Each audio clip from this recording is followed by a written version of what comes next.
Now, Nigeria is currently experiencing its worst cost of living crisis in roughly 20 years as a result of the increase in inflation to 27.33% in October.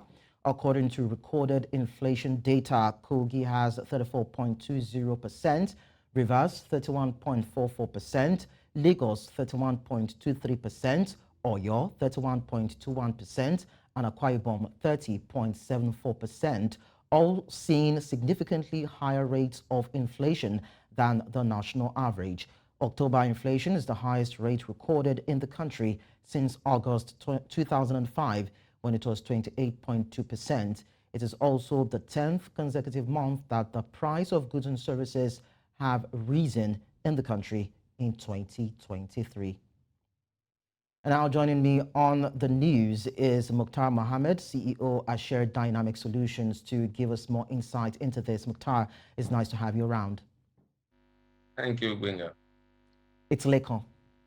Now, the central bank. Thank you, Lekan. I understand. Now, the Central Bank of Nigeria on Wednesday expressed optimism that the low rate of increase in the average price level in October compared to September 2023 was a pointer to the fact that its monetary policy stance to tighten rates and its money market reforms were yielding the desired effects. Now, from what you've seen so far, do you agree with the stance? Why should I agree? I mean, it's obvious that it's not working. What we are doing is copy and paste because the developed countries are doing that, we are doing that. Maybe they are telling us inflation should be higher than what it is. That's how it's working. But when you look at the food price, like you just said in your report, for the past 8 months or 9 months, the price have been going up. So what is there? What has it worked? Money in circulation, cost of doing business is high. A lot of Nigerians are living from hand to mouth. So I don't know how their policy is working. I don't know how they will define it, unless they are telling us we should be doing over 40% and they'll be able to manage it to 27 point something percent. So definitely I'm not seeing that, because what we keep doing is keep doing what the developed nations are doing. Inflation is coming down in other developed nations. The UK inflation has come to an all-time low based on the report that was released during the week. And US also inflation is easing. So, and these are people that are doing hiking rate, doing the same thing that our own CBN is doing, but they are now better off because it's tied to a different fundamental when it comes to Nigeria. But all we do is, because we see the hiking rate, we feel that we have to fight inflation, so we have to hike rate. And majorly our challenge is not the same like their own. We have microeconomic inflation, we have demand and supply inflation, and we have inflation that is as a result of cost of production. So we need to look at these three major policies to be able to address our inflationary pressure, and not to forget the monster of all the exchange rate volatility, knowing that over 80% of what we consume, we bring it out of the countries. And even if we are not bringing it outside the shore of the country, the machineries that will be used to produce this thing, even whether they are indigenous, are also being brought into the country. So what do you get there? Then with the exchange rate volatility, you see the cost of all these things have gone up. So we must begin to look at, instead of just hiking rate, causing businesses to borrow at a higher lending rate, I think what the government should begin to do is how to fight this thing called volatility in the FX market, fix it, and then you see inflation naturally comes down. Well, of course, Muktar, we know that most central banks hike interest rates to combat inflation, and of course, it still makes business harder, and those who may need to borrow from banks also and have to pay back also have to deal with issues like that. And we also know that food inflation have risen to about 31.52% in the month, which was about 7.80 percentage points in increase, as we've seen from the rate recorded in October 2022. Now, this is, according to report, 0.88 percentage points higher than the 30.64% recorded in September. So are there any visible efforts from probably the local government, the state government, maybe the federal government, whatever guys, to actually ease or stop this? You've said that in other climes, fine, they are increasing interest rates, but there are other critical areas that they are exerting measures into that is helping ease inflation. So what is it that governments in the three tiers are doing that they need to, or they are not doing that they need to do? And what are the other measures that, of course, the CBN and the MPC are not actually looking to that they need to start doing that? Yeah, Lekan, if you talk about the treaty of government, you know there's only one tier of government. Nigerians always look up for solution, which is the federal government.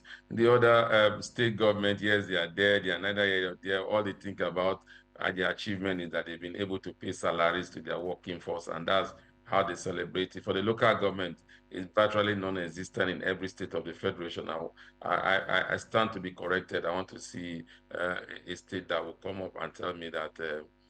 They are really doing well when it comes to that.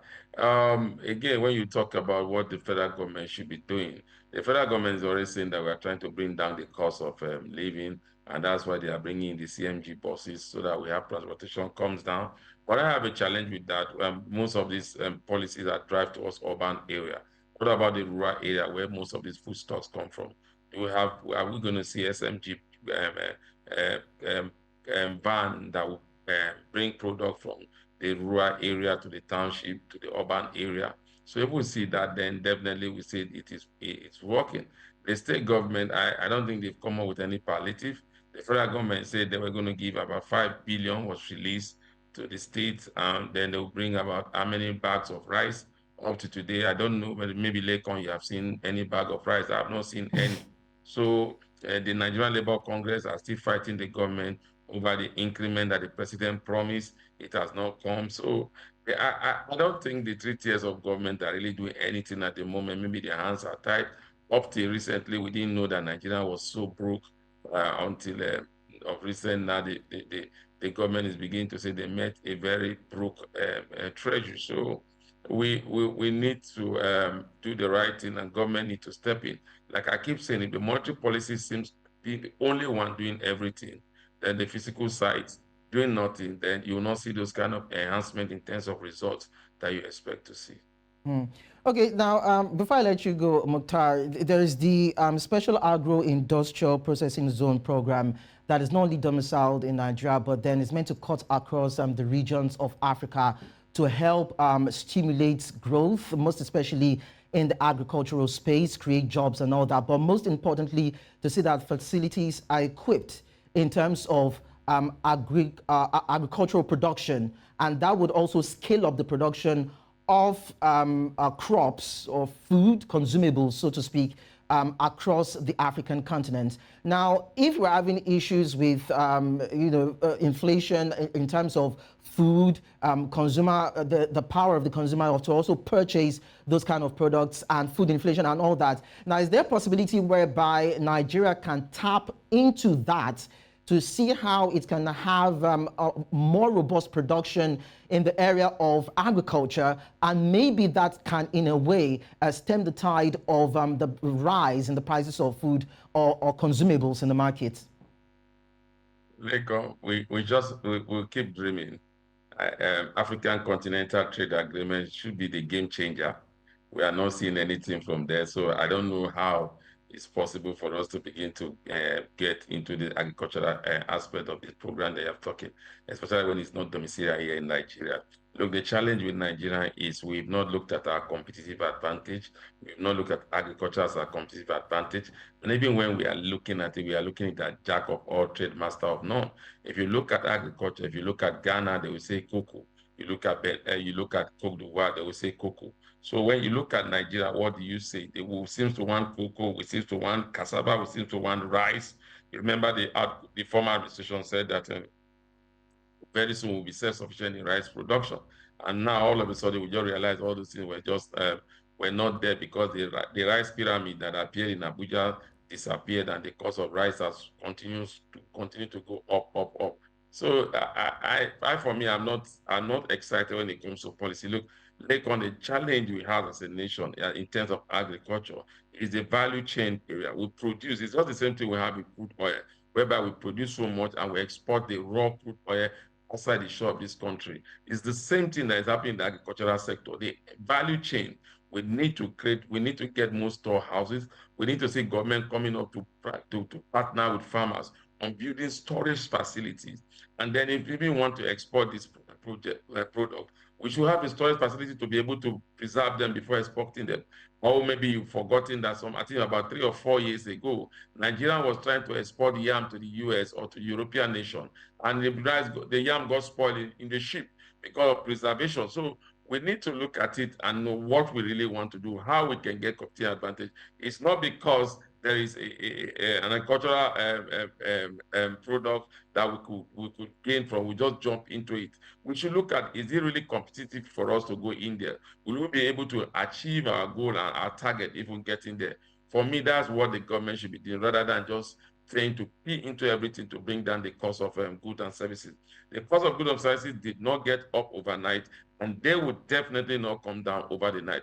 There must be an intentional conscious program to make sure that this goes down. And one of those urgent need solution is bring down exchange rate volatility.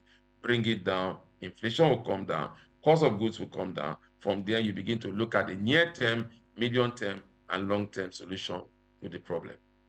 Muktar Mohammed, thank you so much for your insights. My pleasure.